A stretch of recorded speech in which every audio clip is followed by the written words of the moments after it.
Well, I think 6 months ago, I was probably more pessimistic than most people. I predicted that the car market would be no more than 1.4 million this year, and several journalists that I was talking to at the time, motoring journalists, were predicting there would be at least 1.5 million. I didn't think it would pick up until late in the second half of this year, the domestic economy. Now, though, I find myself more optimistic than most people. I hear people saying that the slump is going to continue until the end of next year. I think that's over-exaggerated. I think everybody's feeling down and everybody's feeling a bit depressed now. But actually, I don't think I would expect the economy domestically to start picking up late this year or early next year. That's my view. Well, I think that at the moment it's a two-stream economy. Exports are very strong, and the domestic market is very weak. But I expect exports to continue strong, and overall the economy should grow by about 5% this year. That will come back into the economy, and I think that some of the elements that are causing a negative domestic economy will start to change. First of all, I think we've seen the worst of the credit card problem, the credit squeeze, and I think that most credit card companies and the banks have put that behind them, and we will start to see that easing in the second half of the year. The second important thing is that the political situation, which was very uncertain and caused consumers to be very confused and not confident, seems to have now stabilized and is much more positive. So I think that will also feed through to consumers' confidence. And thirdly, I think companies will be starting to invest again in Korea, as we are, and I think that will also help. So I think exports will stay strong and the domestic market will start to come back again. Let me give you some data on that. We have recalled the car, and we so far have had 35% of all Reso owners have returned their vehicles. That's over 160.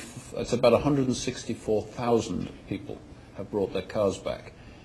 Out of those, we have replaced the engine on 40. That is 0.025%.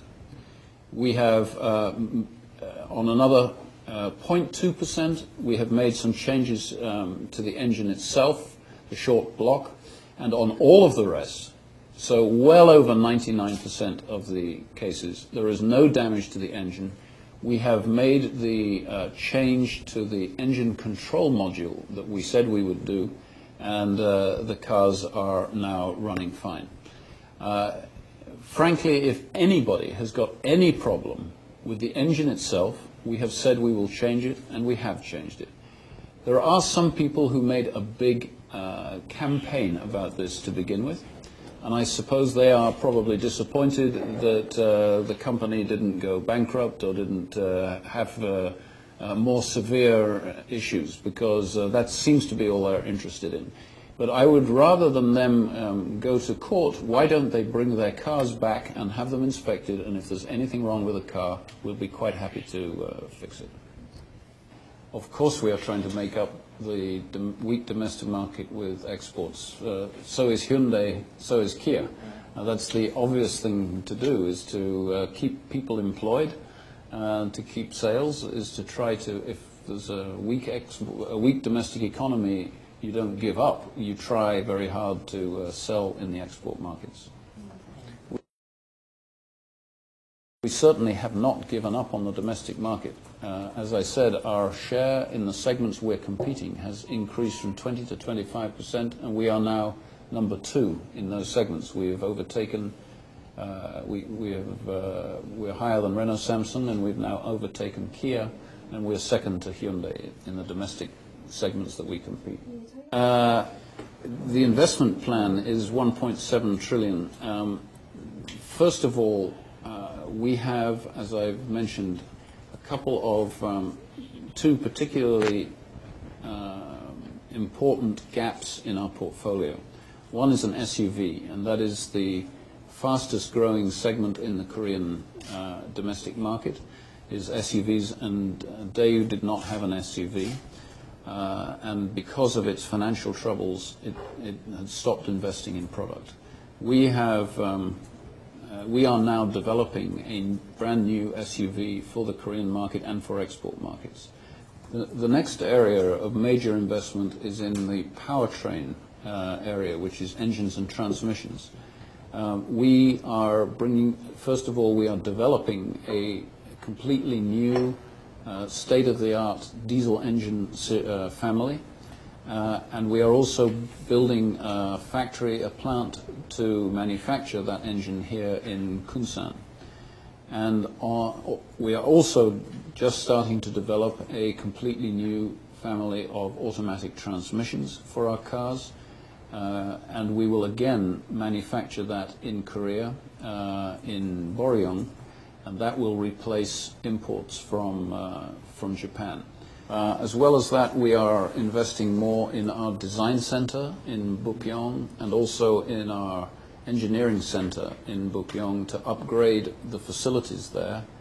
And we are also investing in our manufacturing factories in order to give some greater flexibility in our manufacturing capability.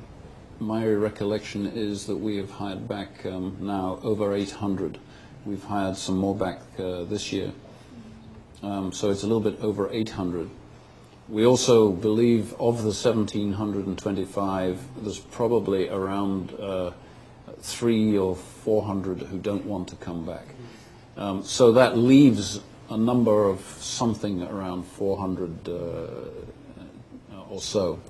And yes, the answer is we would like to hire them back, and we have told our trade union that. We probably will hire a few more back this year, but the next real opportunity is when we bring the SUV into Bupyeong. We have announced that we will put the SUV into Bupyeong Plant 2, and then we will require more people, and that will be the next opportunity to bring people back. 실질적으로 사장님께서 한 2년 반 동안 경험해 보시니까 어떠신지, 정말 한국에서 이 문제점은 강성노조의 문제다, 이렇게 한번 그런 걸 듣고 싶습니다. My experience is that the trade unions, certainly the unions at Gm대우 and DIMC, they have the same job to do as unions in other countries, and they go about it, generally speaking, in a very professional way.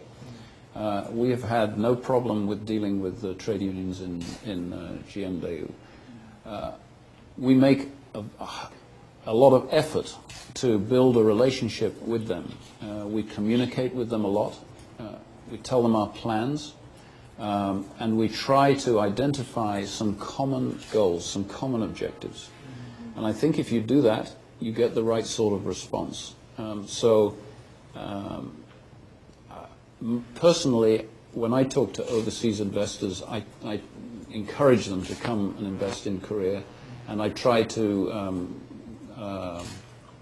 modify the impression they have about unions. But unfortunately, that is the reputation that some people have.